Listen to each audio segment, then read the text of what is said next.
آپ بغداد کی کسی سے اپنے شاگردوں کے ساتھ گزر رہے تھے کہ رستے میں ایک شرابی نشے میں دھت پڑا تھا۔ اس کے کپڑے میلے تھے اور حالت بہت خستہ تھی۔ اس نے شیخ عبد القادر جیلانی کو صدا دی، اے عبد القادر، اللہ قادر ہے کہ نہیں؟ شیخ مسکرائے اور فرمایا، بے شک اللہ قادر ہے۔ اس شرابی نے پھر وہی سوال کیا، اے عبد القادر، اللہ قادر ہے یا نہیں؟ شیخ پھر سے مسکرائے اور فرمایا، بے شک اللہ قادر ہے۔ تیسری مرتبہ جب اس نے وہی سوال دہرایا کہ اے عبد القادر، اللہ قادر ہے یا نہیں ہے، تو شیخ روتے ہوئے سجدے میں گر پڑے اور کہنے لگے، بے شک اللہ کی قسم اللہ قادر ہے، اللہ قادر ہے، اللہ ہی قادر ہے۔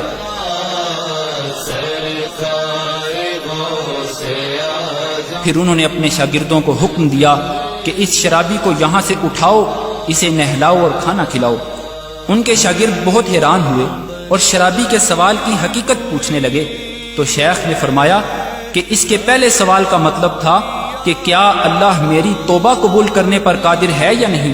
تو میں نے جواب دیا، بے شک اللہ قادر ہے۔ اس کے دوسرے سوال کا مطلب تھا کہ کیا اللہ مجھے تمہارے مقام تک پہنچانے پر قادر ہے یا نہیں؟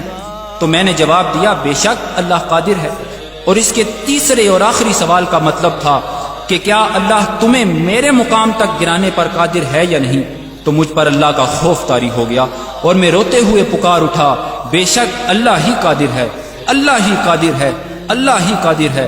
اور میں اللہ کی ہیبت کی تاب نہ لاتے ہوئے سجدے میں گر پڑا اور فریاد کی کہ اے اللہ، مجھے آفتوں سے محفوظ رکھ اور مجھے معاف فرما دے اور میرے عیبوں پر پردہ ڈالے رکھ۔ ورنہ کہے گی دنیا۔ شیخ محمد ابراہیم محمد عثمان عبدہ البرہانی فرماتے ہیں کہ جب اللہ تمہیں اپنی ہدایت کے رستے کے لیے چن لے تو یہ اس وجہ سے ہرگز نہیں ہے کہ تم میں کوئی خاص بات ہے اور نہ ہی تمہاری عبادت کی وجہ سے ہے، بلکہ یہ تو اس کی رحمت ہے جس نے تمہیں شامل کر لیا ہے۔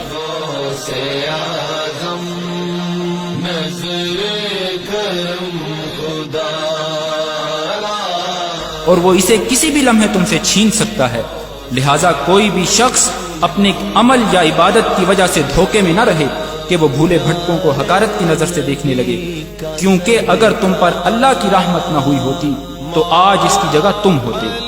پاک ہے وہ جو حالات کو تبدیل کرتا ہے لیکن خود تبدیل نہیں ہوتا۔ ہمیشہ اللہ تعالیٰ سے ثابت قدمی کی دعا کریں اور اپنی نماز کے سجدوں میں 3 مرتبہ یہ دعا کرتے رہیں، اللہم یا مقلب القلوب ثبت قلبی علی طاعتک، اے دلوں کو پھیرنے والے میرے دل کو اپنی اطاعت پر ثابت قدم رکھ۔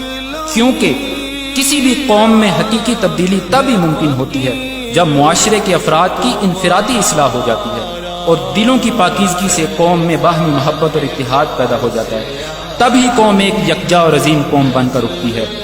آؤ پہلے اپنے اندر تبدیلی لائیں، آؤ محبت اور اتحاد پھیلائیں، آؤ نفرت اور تفریق مٹائیں، آؤ اسلام کو دوبارہ عظیم بنائیں۔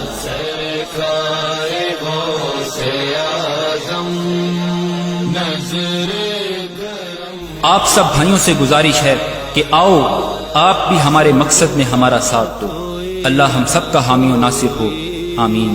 وصلی اللہ علی سیدنا محمد وعلی آلہ وصحبہ وسلم اجمعین۔